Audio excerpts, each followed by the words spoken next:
Bem, meus queridos amigos e irmãos, muito boa noite. Estamos aqui nesta belíssima noite de domingo para mais um belíssimo programa Bezerra de Menezes, o Kardec brasileiro, sempre na companhia de Luciano Clay Filho, historiador, biógrafo de Bezerra de Menezes. O Luciano é curador do Centro de Memória Viana de Carvalho e é autor da maior e melhor biografia do Bezerra de Menezes até hoje. Bezerra de Menezes, O Homem, Seu Tempo, Sua Missão. É uma biografia que, para mim, é definitiva. Ao longo do tempo, ela pode merecer alguns aditivos, mas é realmente a biografia definitiva de Bezerra de Menezes. Então, estamos aqui na noite de hoje para ver o pioneirismo do Bezerra de Menezes num campo maravilhoso de divulgação da doutrina espírita, que é o romance espírita. Só o que vamos ter na noite de hoje, pessoal, são verdadeiras revelações, fatos inéditos, desconhecidos da grande maioria do público espírita. Prometo a vocês, tá? Mas vamos deixar de conversa mole e vamos colocar aqui o querido Luciano Clay para conversar conosco. E antes, levarmos o pensamento a Deus, agradecer ao nosso Pai de bondade infinita por mais essa oportunidade de estudo da doutrina espírita através de um dos seus maiores nomes. Este homem que é uma legenda, Bezerra de Menezes, o médico dos pobres, o Kardec brasileiro. E isso numa conversa fraterna com este querido historiador de palavra fácil, escorreita, Luciano Clay. E que na noite de hoje vamos fazer o possível para que, se o doutor Bezerra de Menezes assistisse a esse programa, se sentisse feliz. Assim sendo, com certeza agradaremos a todo o público que assiste. Então, pedindo permissão a Jesus, a quem tudo devemos, iniciamos o nosso programa na noite de hoje. Pessoal, imediatamente aqui colocando o senhor Luciano Clay, o bom velhinho Luciano Clay aqui para conversar conosco. Bem, meus queridos amigos e irmãos, muito boa noite. Estamos aqui para mais um programaço Bezerra de Menezes, o Kardec brasileiro, na companhia do bom velhinho Luciano Clay Filho, este ser sexagenário que vem aqui a brilhantar com seu conhecimento, com sua linguagem escorreita, não é? Trazer fatos inéditos da vida de Dr. Bezerra. Luciano Clay, como é que está aí a terra de Iracema, de Pajuçara? Tudo bem, Luciano? Tudo em paz, meu filho. Graças a Deus, já nos preparando por aqui, como você também por aí, né? Já que somos vizinhos, para que nós nessa transição de ano já comecemos a vibrar por um bom inverno, um período invernoso, né? Que no nosso caso aqui é invertido, o que é verão é o que chove, lá no sul é o contrário. Então, na expectativa sempre, nós do Nordeste aqui, de boas chuvas, de bons ventos para a nossa gente, principalmente o povo sofrido do sertão. Mas tudo em paz, querido. Graças a Deus, nas nossas pelejas, nas nossas atividades, divulgando a nossa amada doutrina. Luciano, eu não vou poder deixar de tocar na data de hoje, né? A gente está aqui no domingo, dia 23 de novembro. E exatamente no dia 23 de novembro de 1795, reencarnou um espírito maravilhoso, né? Que ia exercer um papel importante nos Faustos do Espiritismo, que é a querida Amélie Gabrielle Boudet. Esta cujos documentos agora comprovam que teve um trabalho muito mais hercúleo do que a gente imaginava, não é? Luciano, todo o nosso sentimento, as nossas loas para a querida Dona Amélie Boudet. Sem dúvidas, querido. Eu acredito que Kardec subscreveria o que eu digo agora, sem nenhum receio de duvidar desse fato, é que sem Amélie Gabrielle Boudet, não haveria Allan Kardec, nós não teríamos o trabalho magistral que o professor Hipólito Leon Denis Arrivai empreendeu a partir dos primeiros contatos travados com os fenômenos das mesas girantes ou voantes. O de velho ditado diz que por trás de todo grande homem há sempre uma grande mulher invariavelmente dando-lhe a mão. Eu só faço uma correção nesse ditado porque o certo seria ao lado, né? Ou até no caso de Kardec ou de outros personagens, como Bruno Tavares, por exemplo, é na frente de todo grande homem, há sempre invariavelmente uma mulher dando-lhe a mão, né? Então, a nossa Amélie, mais velha do que ele, 9 anos, né? Aliás, Kardec se casou com uma mulher mais madura, na contramão do que propunha o 800, século XIX, porquanto, normalmente, os homens se casavam com mulheres bem mais jovens, né? E, nesse caso dele, foi atitude de sabedoria, né? Porque sabendo aí do laço, da experiência, do amor que só a reencarnação explica, almas vinculadas desde existências pretéritas, para vir ao mundo e realizar uma empreitada, uma missão exitosa como a dele, ele não poderia, embora não tenha tido filhos, há registros aí de uma criança que eles tinham um carinho paternal, mas não era um filho, uma filha carnal. E não tendo filhos, imagina a importância dessa companheira, né? Nas suas noites perdidas, em vigílias fecundas, nos momentos de aflição, nos momentos de angústia. Então, essa mulher, sequer podemos avaliar a grandeza da sua missão. Luciano, não use meu santo nome em vão, viu? Por exemplo, aqui na minha casa, quem fala mais alto sou eu. Minha mulher diz, vamos, eu digo, já vou, já vou. É Isso aí assim. eu não soube. Ô, Luciano, mas deixa eu lhe fazer uma pergunta ainda sobre Dona Amélie Boudet. Luciano, você que é historiador, não é? Aqueles homens naquela época, né? Os homens velhos, a gente via muitos senhores casarem com meninas quase adolescentes, né? Novinhas.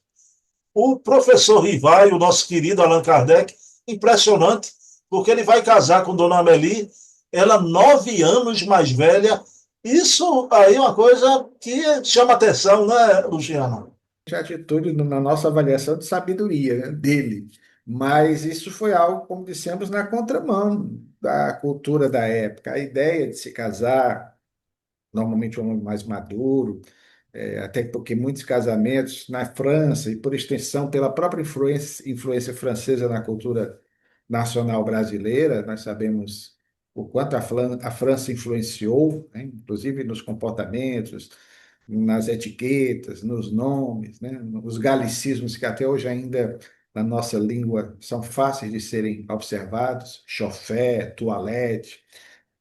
Então, nós vamos ter aí uma influência dessa cultura, como a cultura europeia de uma forma geral, mais especificamente a francesa, e na época era muito comum, aqui no Brasil, por exemplo, o homem mais maduro se casar. Os casamentos, muitos deles eram acertados, eram casamentos arranjados, poucos eram os casamentos verdadeiramente por amor, isso repetimos compreensível pelo contexto. Então, normalmente se casavam com mulheres bem mais novas, pensando na perspectiva de uma família numerosa. As famílias do 800, aqui no Brasil, no nosso Nordeste, por exemplo, você sabe disso, até pelo menos o início do século passado, eram famílias numerosas. Você tinha 10, 12, 13, 14 irmãos, né? Então, quanto mais cedo a moça se casasse, saindo praticamente da adolescência, naquela época era assim, não havia muita perspectiva para a mulher em termos profissionais, as mulheres não cursavam faculdades, com exceções, havia, claro, professoras primárias, aqui no caso do Brasil, então normalmente ela deveria, repetimos, né, pela cultura da época, pelo contexto de então, elas vinham para secundar os passos do marido, né, nessa visão que se tinha naquele período. Nesse aspecto, Kardec teve a sabedoria, porque ela certamente, por ser mais madura do que ele, era a mulher que o orientava, que dava a mão, e eu fico imaginando nos momentos de soledade, nos momentos de angústia, porque não foi fácil a missão de Allan Kardec. Então, era com ela que ele desabafava, né? As suas dores, as suas angústias. Então, Deus sabe o que faz. o vínculo desses dois espíritos que talvez no futuro nós venhamos a conhecer, e certamente vem de priscas eras do passado. Ela era 9 anos mais velha e ele desencarna. Ela ainda vai viver quase 15 anos ainda, né, Luciano? Impressionante. Luciano, não queira me matar, não, mas eu vou perguntar, né? Eu e seis, a gente tem a mesma idade. Você e sua digníssima esposa estão próximas às idades também? Também, próximas às idades. Queria saber se o Luciano Clay tinha casado com um adolescente, né? Um Não, adolescente, não, não, não. não. Eu sempre fui muito quieto, desde jovem, muito tímido, né? Então, nunca fui dado assim a ação de namorador, não, né? Então, sempre fui muito quietinho. Antes até mesmo de ser espírita, né? Sempre fui muito religioso. Pensei até em ser frade, né? Pensei em nem me casar, mas a vida me levou para esse caminho. Eu não posso nem dizer, Luciano, que não, mas as adolescentes são tímidas, né? São na época de Kardec. Hoje em dia, pelo amor de Deus. Os tempos são outros. Os tempos são outros, bem diferentes. Luciano, veja bem, né? Você tem feito aí já alguns programas, né? Reunindo os amigos de Divaldo. Como é que vai essa empreitada, Luciano? Ô, meu filho, obrigado pela oportunidade. Nós estamos sempre divulgando com bastante antecedência e acabou dando certo. Esse programa que nós fizemos espontaneamente, sem nenhuma pretensão, uma semana após o desenlace do Divaldo. E aí nós convidamos o Raul Teixeira, que é uma alma muito cara ao nosso coração, e o Raul até hoje é presença fixa do programa, ao lado do meu irmão Wesley Caldeira, e assim nós temos sempre convidado companheiros, pessoas que conviveram com o Divaldo, num ou outro momento de suas vidas. E o fato é que o programa pegou. Então, sempre, mensalmente, pelo canal do Centro de Memória Viana de Carvalho, nós estamos divulgando, além do nosso trabalho de resgate da memória histórica do Espiritismo, com muitos vídeos antigos, palestras dos anos 70, 80 de Divaldo, nós estamos com esse programa que sempre vai ao ar, ao vivo, inclusive, próximo do dia do desenlace do Divaldo. Ocorreu dia 13 de maio, então, quando o dia 13 ele não cai, por exemplo, no sábado, né? Quando ele cai no dia da semana, nós fazemos nesse dia. Mas às vezes não, como é o caso desse próximo mês de dezembro, nós vamos fazer uma edição especial e vai acontecer no dia 15 de dezembro, ou seja, faltando aí 10 dias para o Natal. Aí nós estamos convidando amigos especiais. Nesse próximo programa nós teremos a Ana Guimarães, do Rio de Janeiro, teremos a presença da Sandra Borba, vizinha a nós aqui do Rio Grande do Norte, o Raul Teixeira, o Wesley Caldeira, Severino Celestino, a Jussara Cohen Gold, lá dos Estados Unidos, enfim, companheiros que sempre abrilhantam, dando depoimentos, contando histórias inéditas, né? Muitas delas da sua convivência, da vida desse grande, extraordinário semeador de estrelas, como assim o definiu, para mim é a mais perfeita definição, cabível, Edivaldo, de semeador de estrelas. Ok, Luciano. E brevemente, não é?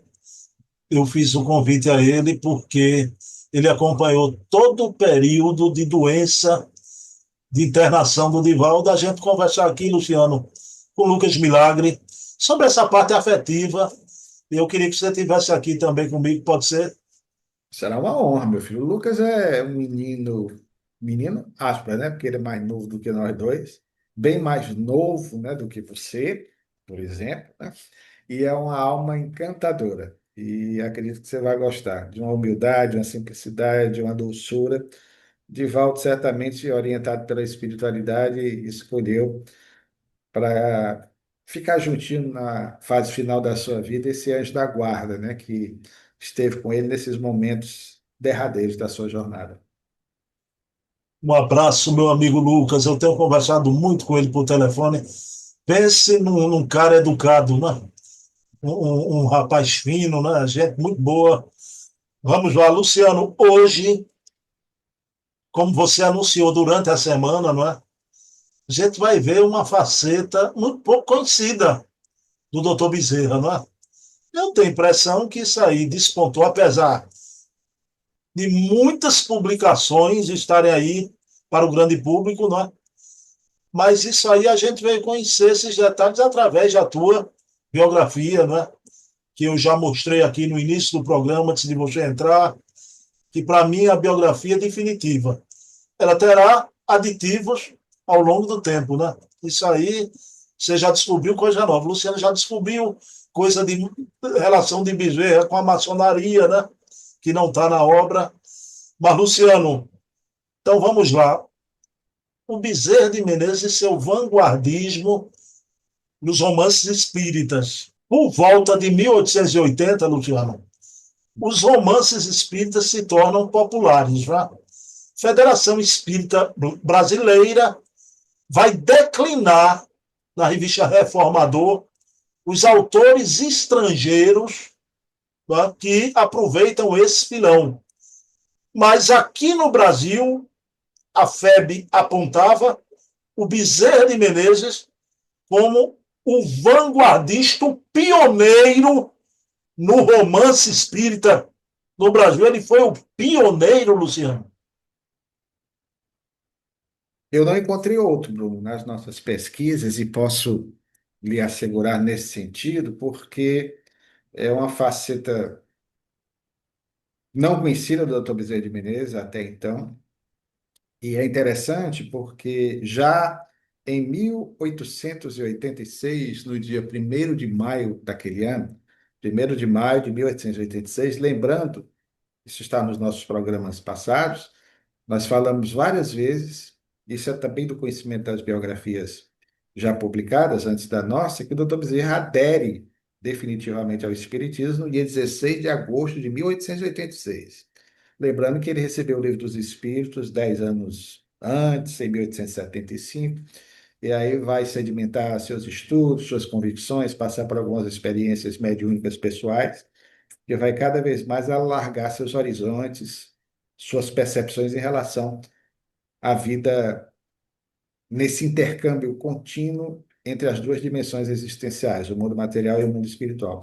Mas em 1º de maio, nas garimpagens que fizemos no Reformador, o órgão informativo da Federação Espírita Brasileira, que o doutor Bezerra de Menezes começou a escrever já no segundo número do Reformador, que é de janeiro de 1883, então ele já assinava, valendo-se aí de iniciais, mais tarde de pseudônimos, mas em 1886, no dia 1º de maio, portanto, antes da sua adesão pública, ele publicou no Reformador um excerto, um trecho substancioso de um romance histórico, espiritual, que ele estava escrevendo, sobre o qual podemos falar na sequência. Certamente você vai perguntar a respeito. Mas o fato é que ali nós observamos a narrativa envolvente do médico romancista. O doutor Bezerra era apaixonado por literatura. E no ano seguinte, em 1886, ele vai publicar um romance também, esse em forma de livro, embora ele traga conceitos espíritas, mas era uma obra de cunho mais político, que é Carneiros de Panurge. Então, eu não posso colocar essa obra, embora faça parte da sua bibliografia, como obra espírita. Mas o fato é que, em relação a esse trabalho que ele publica no Reformador, mais tarde nós obtivemos essa obra, vamos depois conversar mais amiudadamente com você, demonstra que ele já vinha escrevendo esse livro e certamente desde 1884 ou 1885, porque era uma obra alentada. E aí, quando ele transcreve esse trecho, é um trecho já da metade do livro para frente. Então, ele vinha trabalhando esse livro. Então, realmente, eu desconheço no movimento espírita, nacional, pelo menos, e até internacional, tenho caso minhas dúvidas, alguém que tenha feito algo semelhante. No Brasil não tem como dizer, né? Até porque o espiritismo estava começando no nosso país. Nós não vamos ter, inclusive no século XIX, praticamente, romances espíritas, que vai ser algo mais característico do Dr. Bezerra de Menezes. Vários romances que ele vai publicar, inclusive no Reformador ou em outros jornais da época, em folhetins. E aí sim, no século XX é que nós vamos ter uma divulgação mais ampla a respeito das ideias espíritas por meio de romances. Luciano, em 1 de dezembro de 1898, a revista Reformador lança o folhetim em suas páginas, né? Casamento e Mortalha.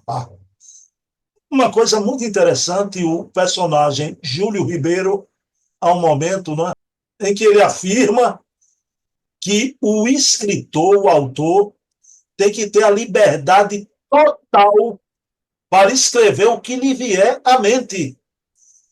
E o leitor também tem toda a liberdade, se não gostar, jogar na lata do lixo, né? Quer dizer, os personagens de Bezerra de Menezes eram assim, com tamanha personalidade. Sem dúvidas, livre-arbítrio é sagrado, né? Dá para perceber bem. É uma pena, mas essa obra ela é inconclusa, ou seja, ela não foi finalizada porque o Dr. Bezerra de Menezes desencarnou quando estava publicando em folhetim.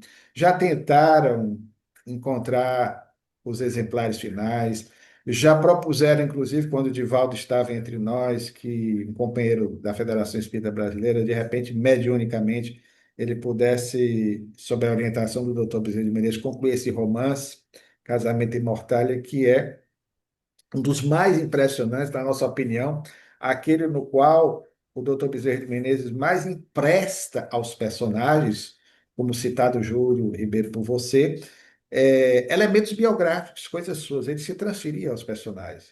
Uma expressão que eu até ouvi de você na outra oportunidade era o seu alter ego, né?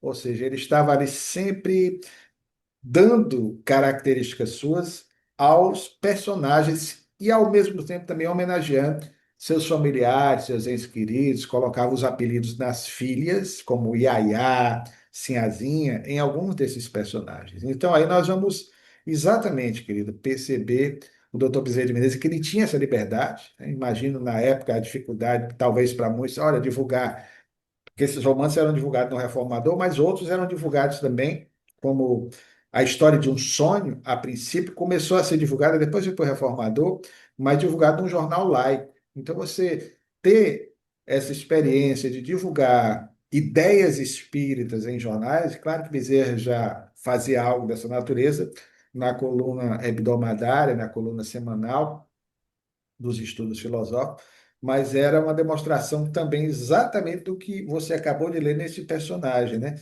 Ele não se preocupava em relação àquilo que os outros poderiam dizer no tocante às suas convicções. E, sobretudo, pelo fato também, querido, de ele não ser um qualquer na sociedade fluminense da época, particularmente na sociedade carioca, ele era uma figura de expressão, um homem de nomeada em seu tempo, pela sua projeção, conforme já vimos aqui em outros programas, na área política, nas pelejas em prol das causas sociais, na ação dele também como médico, como cientista da alma. Então, era uma figura conhecida nacionalmente. E, de repente, aderir ao Espiritismo em 1986 e começar a divulgar as ideias espiritistas através, agora, de romances, numa época em que, não do Espiritismo, mas em nível nacional, nós tínhamos grandes romancistas, entre os quais o seu conterrâneo, o nosso grande escritor José de Alencar. Então, realmente era uma atitude de ousadia. Bom, a gente vive hoje um tempo em que a liberdade de expressão tem sido tão vilipendiada, então a gente vê um escritor, Bezerra de Menezes, né, que obedecia ao Supremo Tribunal da sua consciência, né, com coragem, né, e primando pela liberdade. Mas, Luciano, vamos lá, veja bem. Luciano, naquela época veio o aparecimento dos folhetins, e com um sucesso assombroso, que eram os folhetins, né? Então, eram textos rápidos para jornais, artigos rápidos, né? E o interessante, Luciano, isso vem da França, tá? Vem da França, e o interessante é que isso caiu no gosto popular, como as telenovelas, né? O público feminino adorava. E grandes escritores aqui no Brasil fizeram uso dos folhetins, como José de Alencar, Machado de Assis. Aí eu pergunto a você, o doutor Bezerra de Menezes também valeu-se dos folhetins, Luciano? Sua comparação precisa, perfeita, meu filho. Na época, já falamos oportunamente, o jornal era a principal mídia na divulgação das notícias e aproveitou esse filão pelo gosto popular, já que as pessoas liam jornal, o jornal chegava às residências de uma forma geral, as pessoas passaram a ter a oportunidade de também acompanhar esses folhetins, que era, como você muito disse, as telenovelas, ou antes até as radionovelas, que nós vamos ter no futuro de sucessos retumbantes. Porque quem não gosta de ouvir novela, ainda mais, e era essa a finalidade, por isso que os romances do Dr. Bezerra de Menezes, você citou José de Alencar, Machado de Assis, poderíamos citar Joaquim Manuel de Macedo, Macedinho, como o doutor Bezerra de Menezes chamava, Baixinho, como o doutor Bezerra, era o Joaquim Manuel de Macedo, autor de A Moreninha. Ele, inclusive, era amicíssimo do doutor Bezerra de Menezes, os dois tinham uma vinculação fraternal desde peliscas eras, e o fato, querido, é que nós vamos ter esses folhetins exatamente com esse intento. Deixava sempre ao leitor, principalmente as jovens, as moças, né, aquele gostinho de quero mais. Como as novelas, pelo menos as boas novelas da minha geração, né? Eu sou da época lá do Cavalo de Aço, de Selma de Pedra, já que você nos homenageou dizendo que nós somos sexagenários, com muita alegria, né? Eu sou de 1964, pertinho de você, aliás, né? Nós somos dessa safra dos anos 60, né? Sexagenários, graças a Deus. E o fato é que eu tenho boas recordações de boas novelas. Eu fui até noveleiro, né? Naquele período, gostava de ver novelas épicas, históricas, como O Casarão, na década de 1970, e mais tarde pela Rede Bandeirantes, uma novela que muito me marcou, Os Bandeirantes, né? Para quem gosta dessa fase da imigração, eu que sou neto de imigrante, né? Então foi um momento assim muito especial. E nesse sentido, o doutor Bezerra aproveitou, ele sabia disso, estava antenado com tudo quanto acontecia no mundo, mesmo não havendo internet naquele período. Então, ele sabia que deveria aproveitar essa oportunidade e se valer dos folhetins para divulgar especialmente os seus romances, mas que eram romances diferenciados, porque eram romances espíritas. Nesse sentido, também vai o seu pioneirismo. Aí você não tem ninguém que escrevesse romances espíritas no Brasil.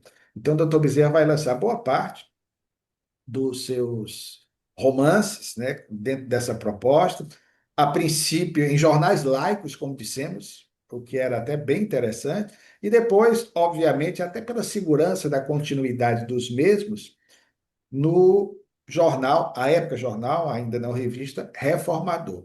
Isso foi tão importante, querido, que mesmo o doutor Bezerra de Menezes encarnando, o Reformador vai continuar publicando alguns dos seus romances, como o Evangelho do Futuro, 2, 3, 4 anos após o desenlace do doutor Bezerra de Menezes, A Pérola Negra, que é um romance abolicionista, e esses romances mais tarde vão ser editado. Inclusive, Pérola Negra e O Evangelho do Futuro foram lançados em livro pela FEB recentemente, no início dos anos 2000, né, em 2009, quase 100 anos após O Evangelho do Futuro, que é uma obra fantástica em que ele, mais uma vez, com elementos autobiográficos, bem sugestivos para quem é da área da história e sabe identificar as características dos personagens, você vê que ali são pessoas ligadas ao Dr. Bezerra. Ele usava nomes reais em meio à ficção, de seu convívio, de seu conhecimento, de suas relações.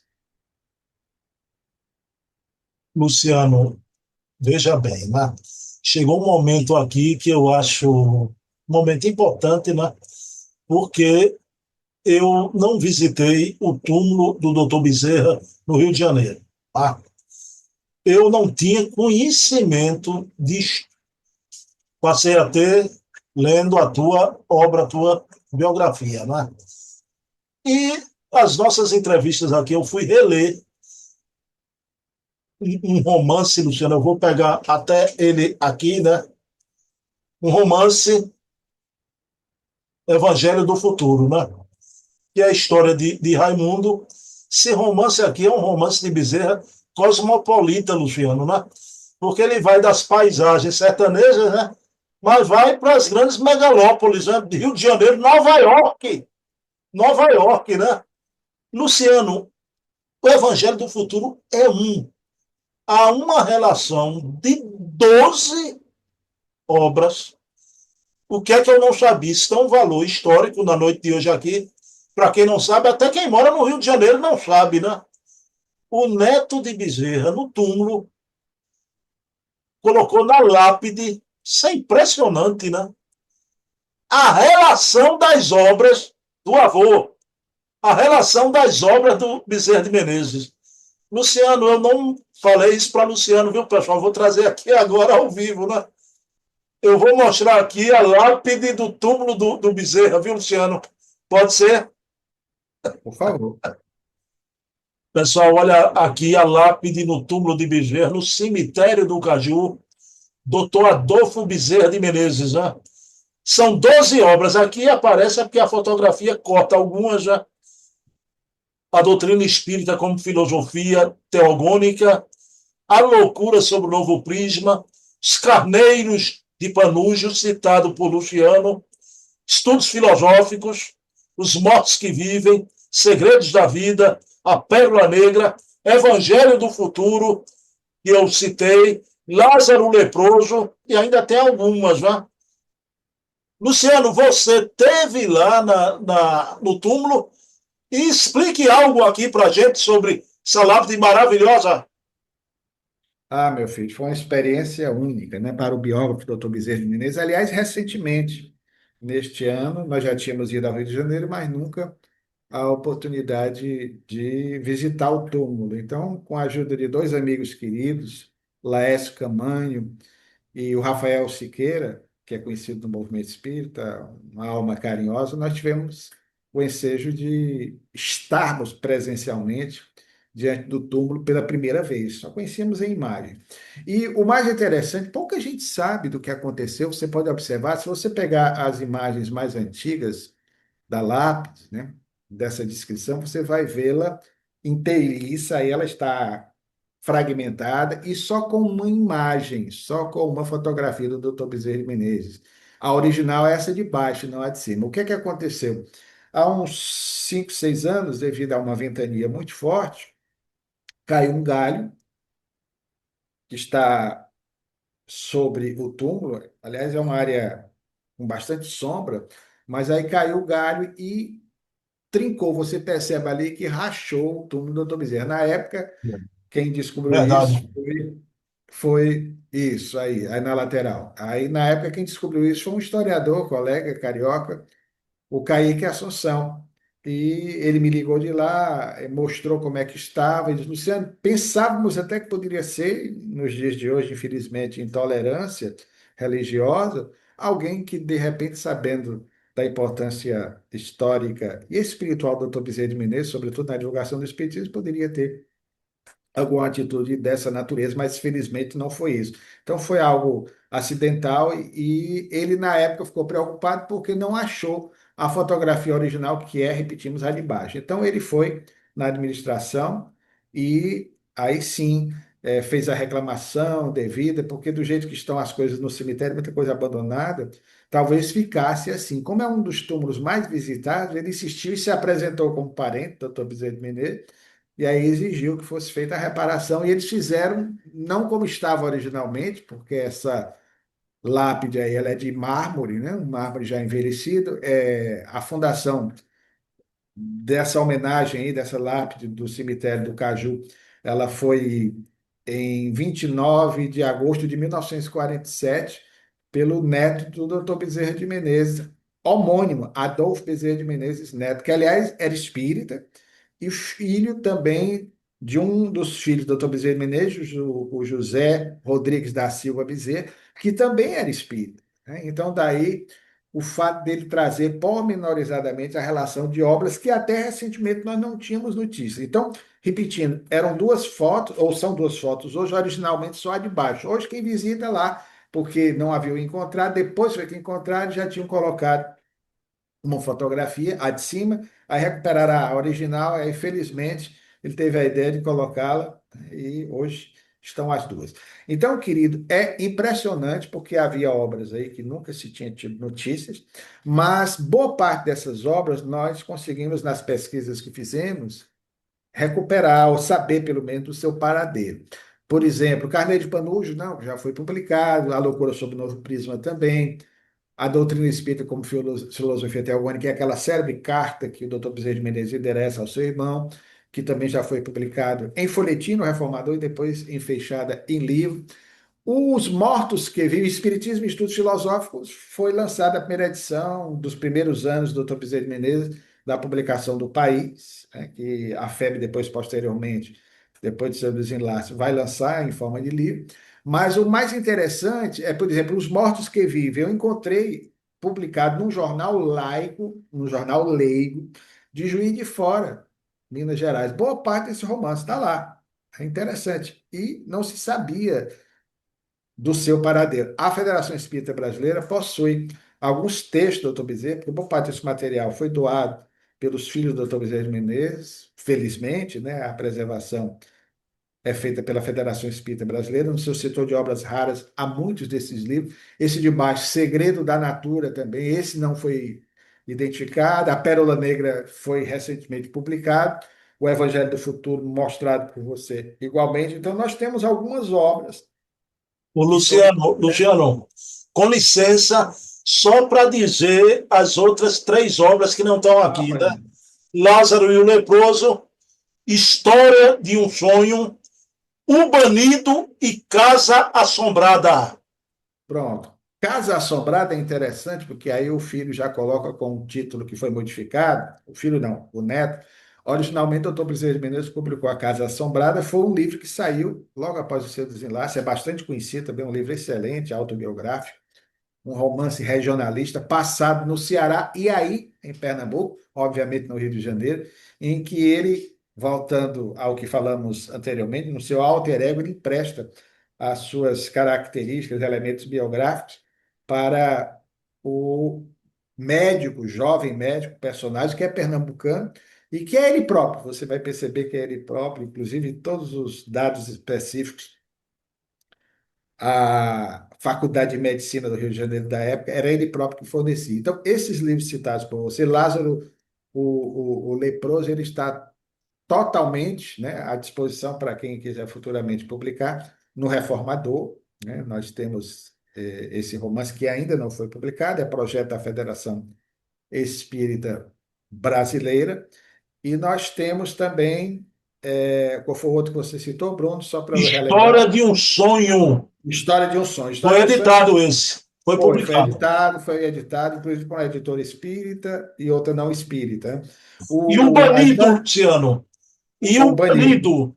Pronto, o Banido eu vou falar para você. Então, a História de um Sonho ela foi publicada por primeira vez, uma tentativa de se conseguir um jornal que não era espírita. Lançaram três, quatro capítulos, mas o jornal era muito comum naquela época, não teve longevidade e a obra ficou incompleta. Aí depois o doutor Bezerra transferiu-a também em folhetim para o Reformador. O Banido, essa obra, eu tenho alguns trechos dela, essa é totalmente desconhecida, e infelizmente vai permanecer, porque ela não está completa, mas parte do que foi escrito, inclusive nós no nosso livro, conseguimos recuperar uma parte importante da narrativa do Dr. Bezerra de Menezes, em que ele fala da sua casinha lá no Riacho do Sangue, Jaguaretama atual, né?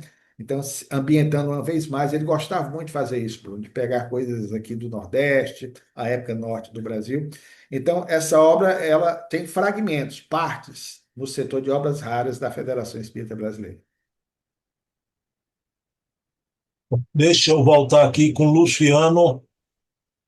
Luciano, querido, você pontuou aí cada obra dessa. A gente pode dizer, Luciano, que A Loucura sob o Novo Prisma foi aquela obra de maior alcance, de maior sucesso do Dr. Bezerra de Menezes? Sem sombra de dúvidas, né? Não era um romance, evidentemente, uma obra eminentemente científica. Eu brinco até no livro, eu uso essa expressão que você gosta, né? Por ser nordestino como eu, foi o xodó do Dr. Bezerra de Menezes, a obra da sua predileção. Uma obra que, infelizmente, como já comentamos noutra oportunidade, ele não viu concluída, porquanto ele pretendia lançá-la num congresso espírita e espiritualista que aconteceria na França, em Paris, iria se encontrar pessoalmente com Leon Denis, Gabriel Delany, iria fazer uma palestra em francês no Congresso que aconteceria em setembro daquele ano. Infelizmente, isso não aconteceu, porque sabemos, ele retornou ao mundo espiritual meses antes, em 11 de abril de 1900. Mas essa obra, posteriormente, 20 anos após o seu desenlace, ela foi publicada com os custos dos próprios filhos encarnados e genros, o que demonstra também, indo na contramão daqueles que acusaram o doutor Bezerra de não ter conseguido tocar o coração dos descendentes para que admirassem o espiritismo ou se tornassem espíritas, esses descendentes do doutor Bezerra de Menezes, inclusive alguns espíritas, como o próprio citado José Joaquim, desculpe, José Rodrigues da Silva, o pai do Adolfo Bezerra de Menezes Júnior, foi um dos filhos que custeou, né, o lançamento pela editora Boêmia, em 1920, da obra A Loucura sob o Novo Prisma, que somente 26 anos após, em 1946, foi que a Federação Espírita Brasileira, finalmente e definitivamente até hoje, vem lançando essa obra de um valor histórico, científico extraordinário. Porque, como já dissemos antes, numa época em que você não tinha ainda os estudos da psicologia ou da psiquiatria, especialmente, como mais tarde eles serão realizados, foi uma obra também vanguardista, sobretudo pelo enfoque que o Dr. Bezerra de Menezes dá em relação ao entendimento das questões de natureza psiquiátrica, à luz da ciência de seu tempo e também com elementos do Livro dos Médiuns, das obras fundamentais do Espiritismo. Luciano, essa relação que a gente mostrou, é sabido que a FEB, no seu departamento de obras raras, já tem obras que não são do conhecimento público do Bezerra de Menezes ainda, né? Mas, Luciano, eu queria saber de você, né? A obra Viagem através dos séculos, ou as fases da vida humana, né? Luciano, essa teria sido a obra primeira do Dr. Bezerra, porque eu depreendi da leitura que você não conclui. Você diz que muito provavelmente é a primeira obra, deve ser a primeira obra. É uma obra notável, porque nela o Bezerra aborda a fauna e a flora do Brasil, aborda a figura querida dos índios brasileiros, tá? E também de Manuel da Nóbrega, o nosso querido Emmanuel, né? O Manuel da Nóbrega e o padre também José de Anchieta, os dois padres. É uma obra indigenista, e aqui eu pergunto a você, a primeira obra do querido doutor Bezerra, fale sobre isso tudo. Eu disse que Loucura sob o Novo Prisma era a obra, pelo menos na minha leitura, que o Dr. Bezerra de Menezes tinha como seu xodó. Para o biógrafo do Dr. Bezerra de Menezes, de todos os romances que eu li, e eu li, a obra citada por você, ainda não em livro, mas nos manuscritos, como se encontra, essa é a obra que eu diria para você, é o meu xodó. Sobretudo também porque sou historiador, e nessa obra de título longo, Viagem através dos séculos, ou as fases da vida humana, o Dr. Bezerra de Menezes faz um relato interessantíssimo, claro, aí entremeando fatos históricos com ficção, a respeito da trajetória histórica de alguns personagens conhecidos reais da nossa civilização brasileira em construção, citando Manuel da Nóbrega, o padre José de Anchieta, o índio Tibiriçá, e aí o romance começa, por isso que as fases, né, no século XVI. E aí nós descobrimos, não sabíamos a época, Bruno, porque nós não tínhamos acesso a essa obra, que o trecho constante do Reformador de 1º de maio de 1886, ao qual fizemos alusão anteriormente, que o doutor Bezerra descreve o Manuel da Nóbrega dentro de uma caravela, vindo para o Brasil e aí mergulhado nas suas reflexões, é bem interessante, as dúvidas que ele dá ao personagem no tocante ao próprio entendimento bíblico, ele já fazendo questionamentos, claro que isso é ficção, mas é interessante como ele entra no personagem e já demonstra uma admiração por aquele que no futuro, coincidentemente, será uma figura importantíssima nesse projeto de consolidação do Espiritismo no Brasil, que é o nosso Emmanuel. E José de Anchieta também, que é outra figura muito querida no movimento espírita, né? Com mensagens que nós também temos, especialmente recebidas por Chico Xavier. Alguns informam que ele teria animado mais tarde a personalidade também de Fabiano de Cristo. Mas o fato, querido, é que ali ele vai, em 1885, acreditamos que essa obra, como dissemos, ele já vinha escrevendo talvez desde 1882, 83, que é uma obra alentada, são mais de 700, 800 páginas, ou seja, é um romance substancioso e está integralmente disponibilizado. Claro que precisando de uma leitura paleográfica, da digitalização necessária, e o que eu tenho sempre orientado aos companheiros da Federação Espírita Brasileira, porque ela está no setor de obras raras da Federação Espírita Brasileira, não sei quando vão publicar, mas é preciso ter muito cuidado, muita paciência, porque além da letrinha do Dr. Bezerra de Menezes ser uma letrinha muito miúda, precisa de uma leitura paleográfica para evitar erros nesse projeto de digitação e que também precisa do suporte tanto de historiadores que possam entender muito bem aquele cuidado com os anacronismos, com coisas de época, né? Algumas informações que o Dr. Bezerra de Menezes dá, como também de, repetimos, de paleógrafos, né? Pessoas que são especializadas na leitura de documentos em fontes escritas, no caso de papel, papiro, aí seria de papel, para que nós possamos ter uma leitura mais precisa desse documento. Agora, pelo que eu li, meu irmão, dessa obra, ela é extraordinária porque ela se dá, e daí o título, ou As Fases da Vida Humana, ou A Viagem através do Século, ela é interessantíssima porque relata esses personagens chegando ao Brasil, nos primórdios da colonização.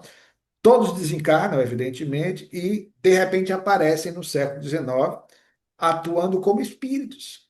Eu nunca tinha visto isso, eu fiquei deveras impressionado pelo vanguardismo dessa obra, pela coragem do Dr. Bezerra de Menezes, porque eu só vou conhecer isso depois, no século XX.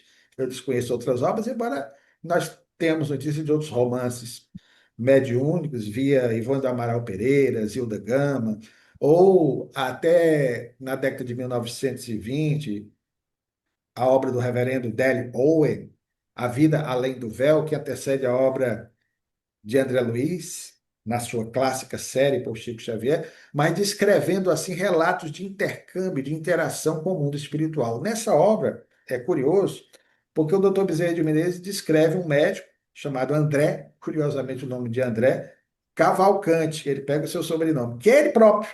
Só que esse personagem, além de ser médico, aí ele empresta suas características comportamentais, psicológicas. Esse médico também era espírita e médium. É interessante. Aí ele já empresta as características do médium João Gonçalves do Nascimento, a perseguição, a discriminação, o sofrimento. Mas o mais interessante, querido, é que eu pelo menos desconheço que em meados da década de 80 eu não conheço uma obra, mesmo na Europa, que tenha falado desse intercâmbio entre o mundo espiritual e o mundo material. E o mais interessante é que o Dr. Bezerra de Menezes se refere ao mundo espiritual, ele dá o nome de intermúndios. Ele chama essas regiões e aí diz que, falando de dimensões espirituais, onde os espíritos se encontram, coisas que eu só vou ver mais tarde com o André Luiz, aí descem à Terra para missões extraordinárias, Manuel da Nóbrega, o nosso padre José de Anchieta, o próprio Índio Tibiriçá, que vão dar o suporte a esse médico na Terra. E pela primeira vez, meu filho, isso aí é fantástico, é fantástico. O espírito Manuel da Nóbrega, ao lado de José de Anchieta e de outras entidades espirituais, vão testemunhar uma reunião mediúnica acontecida no centro espírita do qual o médico personagem André Cavalcante participava. Eles vão mostrar como era o ambiente. Eu só conheço isso com o André Luiz, quer dizer, na década de 1940. Então você veja o pioneirismo do Dr. Bezerra de Menezes. Essa figura ninguém conhece, meu filho. Olha, eu fico imaginando o filão disso aí para quem é da área acadêmica, da área da literatura, né, que poderia pegar esses romances históricos do Dr. Bezerra de Menezes e fazer aí uma análise. Infelizmente, essa obra citada, não sei, a FEB me disse que tem os companheiros lá interesse em publicá-la, né? A obra está completa, precisa só desse cuidado aqui que pontuamos para não incorrer em erros, né? Muito comuns desses processos aí de reescrita, né? Então, é uma obra realmente que me deixou assim espantado. Eu tenho, né, toda a cópia dela, né, que nós obtivemos. Obviamente que, até já comentamos com você, não fazemos esse trabalho, né, de organização e livro, porque essa prioridade é da Federação Espírita Brasileira, por uma questão ética, né? Eles estão conservando os originais, então nós preferimos aguardar que eles lancem, mas eu fico aqui me segurando na ansiedade de ver essa obra publicada com os necessários cuidados. Preciso, repetimos, da presença de um historiador também, né, para poder fazer as análises, os cuidados devidos, na necessária contextualização dos fatos. Luciano, para encerrar o nosso programa de hoje, uma pergunta breve para você. Luciano, a gente observa, infelizmente, hoje em dia, né, a falta de leitura no grande público espírita. Né? Eu me lembro na década de 80, eu sou oriundo da década de 80, você também, né? Eu cheguei no Espiritismo em 85. Luciano, a gente lia com sofreguidão, uma gana. Por exemplo, a gente lia livro até eu e Luciano, a gente sobre leitura em comum. Evolução para o Terceiro Milênio de Carlos Toledo Risini, né? Obras que o Carlos Toledo nunca mais escreveu uma obra tão popularizada como aquela, né? O Hermínio, quando saiu Nossos Filhos São Espíritos, Diversidade dos Carismas, né? Luciano, eu queria, para encerrar o programa de hoje, né, que você falasse para essa nova geração, né, que importância devemos dar a esse admirável amigo do homem chamado o livro. Eu sou filho de professor de língua portuguesa, procuro falar corretamente o nosso idioma nacional, embora cometa erros. Meu pai sempre dizia, inclusive, para quem dá palestra, meu filho, evite usar, não está errado, o agente. Ele até brincava e dizia, hoje em dia nem o policial, que era chamado de agente, é assim chamado. Ele hoje é inspetor. Então, a gente fez isso, a gente fez aquilo, enfeia a nossa língua. Então, use o nós. Nós fizemos isso. Aí são coisas que eu vou aprendendo por conta da leitura. E eu devo isso, primeiramente, a Deus, que me permitiu ter o pai que eu tive, de quem eu herdei, além do exemplo, o carinho, a admiração por ele me fez enveredar também pelo caminho do magistério, ele como professor de literatura e língua portuguesa, eu como professor de história. Aproveito para homenageá-lo, lembrando do carinho, do amor eterno que você tem por sua mãezinha, Dona Eva, sempre lembrada aqui no final do programa, antes da prece. Então, meu pai, para mim, tudo, né? Herdei dele o nome também, inclusive já repassei o nome para o neto dele, meu filho, primeiro filho homem, que é Luciano Klein Neto, né? Então, ou Klein, tanto faz.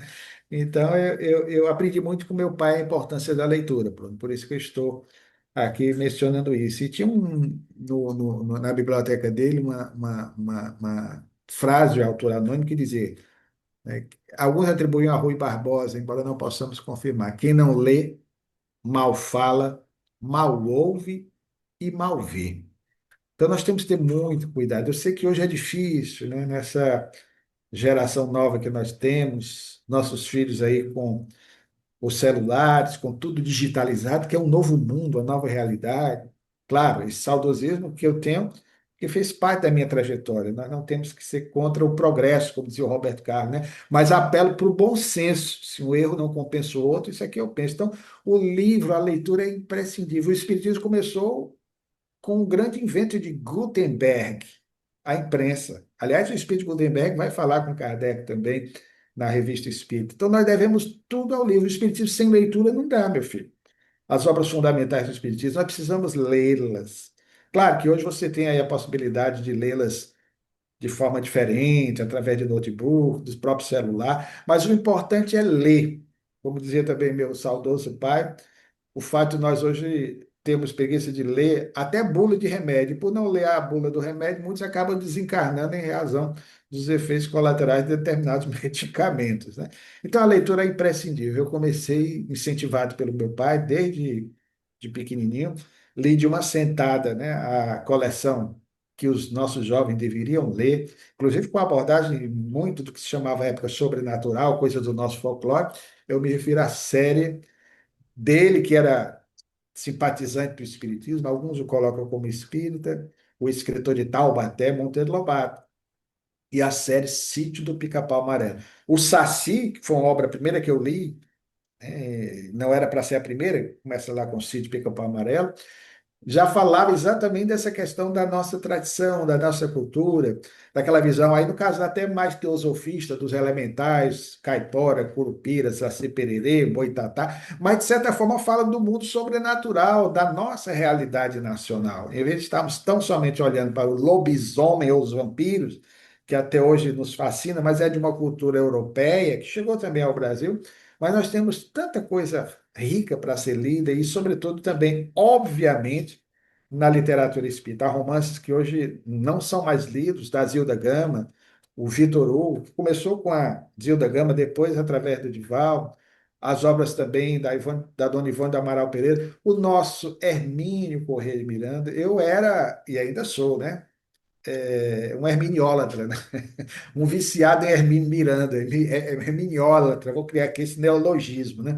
Então, na nossa geração, além das obras fundamentais, das obras de Emmanuel, os romances históricos de Emmanuel, falando de romances aqui, até hoje eu estou aqui já me programando para reler, recentemente reli Ave Cristo, vou reler Paulo Estevam. Paulo Estevam é um livro sempre para ser lido, relido, estudado, e ainda mais agora, eu sempre volto a atenção à obra com o olhar do historiador, com as novas fontes historiográficas que nós temos sobre Paulo, Apóstolo, e cada vez mais eu me impressiono com a beleza dessas obras que, mercê da misericórdia divina, você e eu, já nos anos 80 tivemos a oportunidade de ler, né? Então, querido, é chover no molhado, isso é fundamental, né? E depende muito da nossa parte ainda hoje incentivar nossos filhos e nossos jovens, principalmente aqueles que chegam na casa espírita, a leitura. Embora haja todo esse envolvimento lúdico, interessante com as novas ferramentas tecnológicas, que são verdadeiramente fascinantes, mas a leitura é imprescindível. Luciano, agora não querem ler, mas querem ir para a tribuna, não é? Eu sou responsável pela parte de divulgação da minha Casa Humilde, então condição sine qua non para ir para a tribuna tem que gostar de ler, senão faça outra coisa, né? Faça outra coisa. Bem, meu querido Luciano Clay, que pena, o relógio é materialista. A prece final, Luciano, contigo. Senhor Jesus, permite-nos nesse instante a Ti externar o nosso reconhecimento, a nossa gratidão pela oportunidade concedida de mantermos mensalmente esse diálogo amoroso, fraterno, com o nosso querido Bruno Tavares, para que assim possamos evocar sempre a lembrança da vida missionária do nosso doutor Bezerra de Menezes.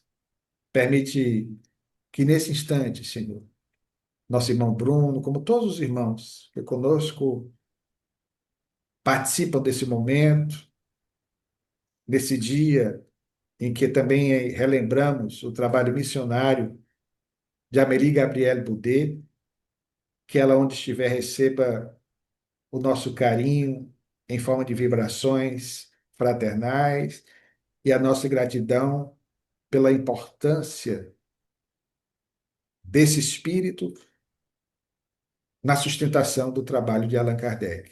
Que possamos, pois, todos nós sairmos rejuvenescidos espiritualmente, fortalecidos na nossa fé, a fim de prosseguirmos no nosso desiderato. Guarda-nos, Senhor, na tua paz, agora, hoje e sempre. Bem, meus queridos amigos e irmãos, mês que vem, mês de dezembro, mês do Natal, mês de Jesus, estaremos aqui com o Luciano para mais um programa Bezerra de Menezes, o Kardec brasileiro. Quero oferecer o programa de hoje, como sempre, à minha mãe, Eva, que habita o plano espiritual. Minha mãe, um beijo, um beijo, um beijo. Te amo, mamãe. Tudo de bom. Luciano Clay, e quero aqui mandar uma vibração fraterna especial, minha e de Luciano Clay, por esse grande e querido pesquisador espírita, Carlos Sete Baixo. Carlos, eu e Luciano juntos mandamos uma vibração fraterna para ti. Luciano Clay, abração, tudo de bom, viu? Te amo. Tudo de bom.